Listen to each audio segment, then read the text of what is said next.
제약바이오주의 어려운 상황이 계속해서 이어지고 있습니다.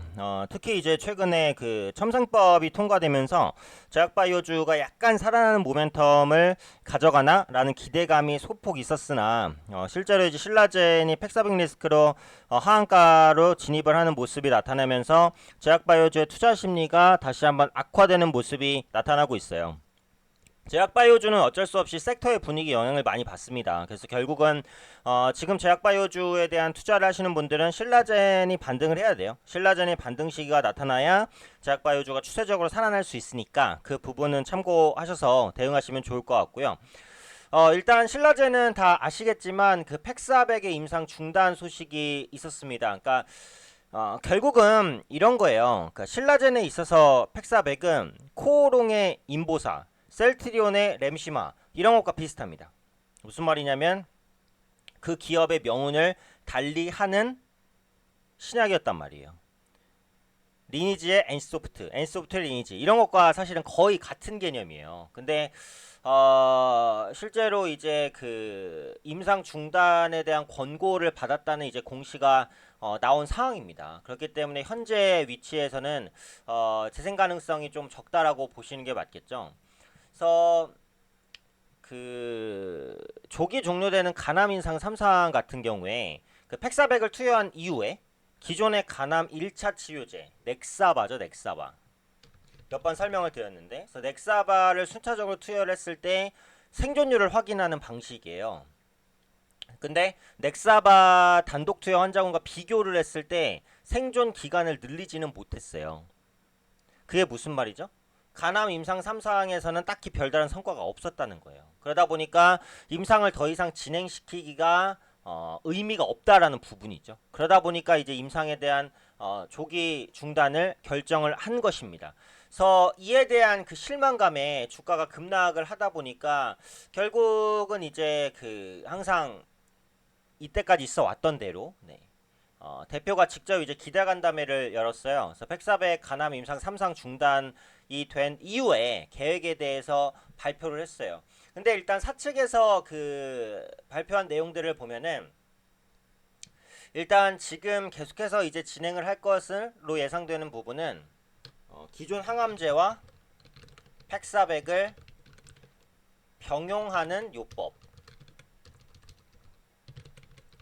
그리고 이제 종양 제거 수술 전에 암세포 크기를 줄이는 요법, 이런 것들에 이제 집중하겠다라고 한 거예요.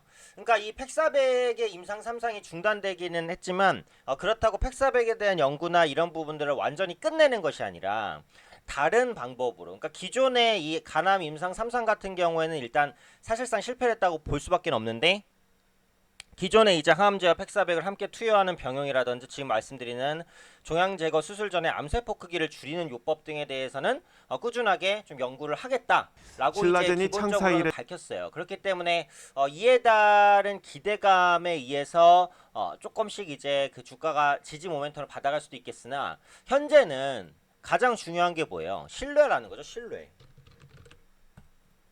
자, 이게 이제 그런 부분이 있어요. 이전에 제가 신라젠에 대한 영상을 찍어드렸을 때 임원 매도에 의한 이제 영상을 찍어드렸어요.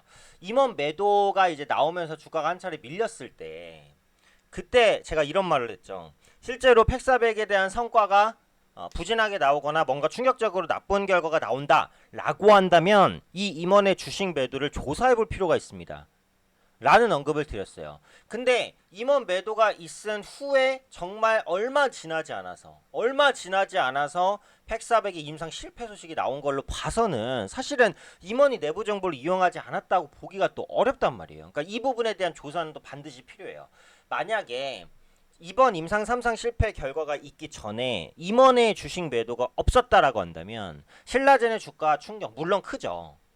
물론 크겠지만 지금처럼 점화한가 두 방의 추가 하락 가능성이 매우 높은 위치까지는 안 갔을 가능성도 있어요. 그러니까 지금은 뭐예요? 이 기업이 결국은 신뢰를 잃었다라는 관점이에요. 그러다 보니까 대표이사가 뭐 신라 그 팩사백 관련해서 다른 연구라든지 이런 부분들도 조금 이제 이어가겠다라고 했지만, 일단은 뭐예요? 일단은 그런 부분들에 대한 신뢰를 다시 회복하기가 쉽지는 않다는 거예요. 쉽지는 않다는 겁니다.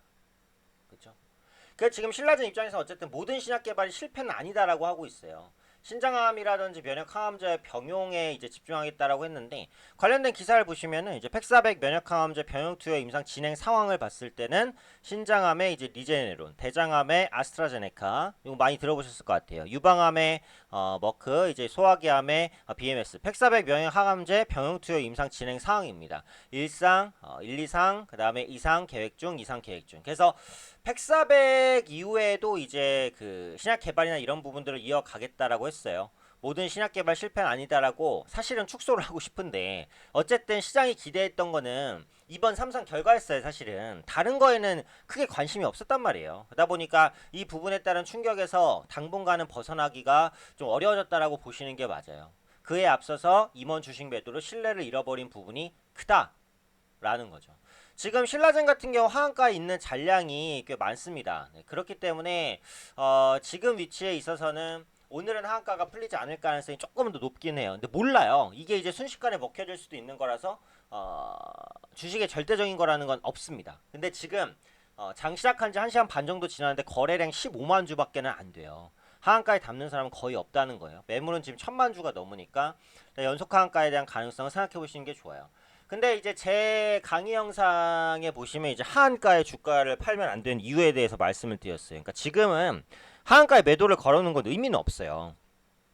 자, 하한가에 매도를 걸어놓는 게 의미가 없는 이유. 첫 번째, 안 팔릴 가능성이 높습니다. 매우 높아요. 그렇죠? 두 번째, 하한가에 설령 매도가 됐다 라고 했을 때는 주가가 그때 하한가에 있을까요? 아니면 밑꼬리를 달았을까요? 여기서 밑꼬리는 아니죠. 점하한가니까 그냥 양봉인데 양봉을 띄웠을까요? 양봉을 띄웠을 가능성이 높죠. 그렇죠?